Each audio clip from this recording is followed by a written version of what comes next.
여러분 안녕하십니까? 바디바이블 모문 말씀입니다. 이창호 장로입니다. 오늘 말씀은 요한일서 5장 16절 하반절입니다.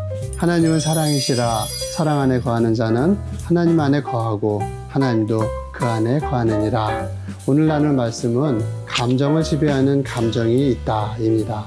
우리가 된장찌개를 먹으면 그 안에는 된장의 짠맛도 있고 양파의 단맛도 들어가 있습니다. 고추의 매운맛도 들어가 있고요. 또 두부의 담백한 맛, 육수의 걸쭉한 맛, 얼큰한 맛들이 다 들어가 있습니다. 우리가 된장찌개를 먹으면 그 맛들의 복합체를 맛보는 것이죠. 사람의 감정 역시 마찬가지입니다. 감정은 단일적이지 않고 복합적입니다. 카인이 동생 아벨을 죽이는 행동을 했을 때 카인의 감정은 무엇이었을까요? 단순히 죽이고 싶은 미운 감정 하나였을까요? 절대로 그렇지 않습니다. 카인이 동생을 죽이기까지 카인 안에 일어난 감정들은 단일성이 아니라 복합성이었습니다. 원망감, 허무감, 분노감, 열등감, 그리고 한편에서는 동생에 대한 애정과 동생을 사랑하는 부모님에 대한 연민, 그리고 또 한편에서는 하나님에 대한 두려움, 이 모든 감정의 복합체들이 카인의 내면 속에 있었습니다. 단순한 카인의 감정 이야기가 아닙니다. 우리의 감정도 복합적입니다. 미워 죽을 것 같아도 뒤돌아 자고 있는 모습을 보면 측은해 보이기도 하고요. 내 앞에 없어졌으면 좋겠다고 해도 당장 눈에 보이지 않으면 걱정이 되는 것이 우리의 감정이죠. 영원히 미워할 거야, 복수하고 말 거야 이렇게 해도 자신의 옹졸한 새 가슴을 보면서 내가 이게 뭔가, 내가 이 정도밖에 안 되는 사람인가? 자괴감을 느끼기도 합니다. 순도 100%로 믿기만 한 사람도 없고요. 또 순도 100%로 사랑스럽기만 한 사람도 없습니다. 그렇다면 이 복합적인 감정의 세계를 다스릴 수 있는 길은 무엇일까요? 바로 그것이 질적인 지배력을 가지고 있는 핵심 감정입니다. 감정은 복합적일지라도 그 감정들 중에서 주도권을 쥐고 있는 핵심 감정이 있습니다. 이 핵심 감정이 한 사람 안에 지배력을 갖추면 그 사람의 일생 동안 그 감정에 지배를 받게 됩니다. 어떤 사람은 그의 말투나 행동, 일거수일투족에 왠지 우울해 보이고 말이 없고 쓸쓸해 보이는 사람이 있습니다. 또 어떤 사람은 항상 즐거워 보이기도 하죠. 어려운 일을 당해도 그 사람 안에 들어가면 별로 심각해 보이지 않습니다. 또 어려서부터 내면에 자리 잡은 이 핵심 감정은 자기 안에서 신념이나 신화를 만들어내기도 합니다. 나는 강해야 한다. 나는 잘해야 돼. 아무도 나를 도와주지 않아. 나는 어떤 방법을 써서라도 반드시 성공해야 된다. 이런 식으로 자기에게 동기를 집어넣는 신화를 만들고 그 신화에 사로잡혀 살아가게 됩니다. 그런 신념이나 신화의 이면에는 반드시 그 사람을 사로잡고 있는 핵심 감정이 있습니다.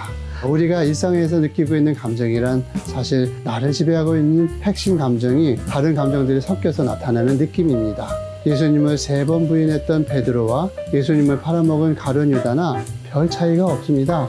그런데 베드로는 예수님이 죽으시자 후회를 느꼈고 회개로 이어졌습니다. 그러나 가룟 유다는 후회를 했지만 회개가 아니라 자살로 이어졌습니다. 무슨 차이일까요? 핵심 감정의 차이입니다. 베드로는 예수님에 대해서 사랑하는 마음을 가지고 있었습니다.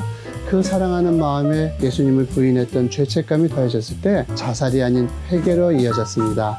반면에 가룟 유다는 예수님을 향한 핵심 감정에 계산이 깔려져 있었습니다. 거기에 예수님을 팔아먹었다는 죄책감이 더해지자 가룟 유다는 회개가 아닌 자살을 선택하게 된 것입니다. 그 빛의 삼원색인 초록색에 빨간색과 파란색이 섞이게 되면 흰색 비슷한 색깔이 나오게 되죠. 그런데 색의 삼원색인 노란색과 빨간색, 파란색이 섞이게 되면 검은색 비슷한 색깔이 나옵니다. 핵심 감정이 초록이냐 노랑이냐에 따라서 동일한 빨간 감정, 파란 감정이 섞여도 전혀 다른 종류의 감정 색깔을 나타내게 됩니다. 정의감을 가지고 있는 사람에게 분노의 감정이 더해지면 분노가 나타나지만 그 분노의 색깔에 위험이 더해지게 되지요. 왕 같은 고귀한 분노로 표출됩니다. 그러나 이기적인 자기에 빠진 사람에게 분노가 더해지게 되면 그 분노의 색깔에는 추함이 느껴지게 되는 것이죠. 우리는 내 복합적인 감정들 중에서 주인 노릇을 하는 핵심 감정이 무엇인지 찾아내야 합니다. 그 핵심 감정이 부정적이고 상처받은 감정이라면 감정의 주인 자리를 바꿔야 합니다. 하나님은 우리에게 화를 내시기도 하시고 또 징계와 채찍을 내리시기도 하셨습니다. 그러나 우리를 향한 하나님의 핵심 감정은 사랑이셨습니다. 가시로 때리고 담장으로 막으셔도 사랑이셨습니다. 하나님을 사랑하면 그 사랑이 우리 안에 핵심 감정이 됩니다.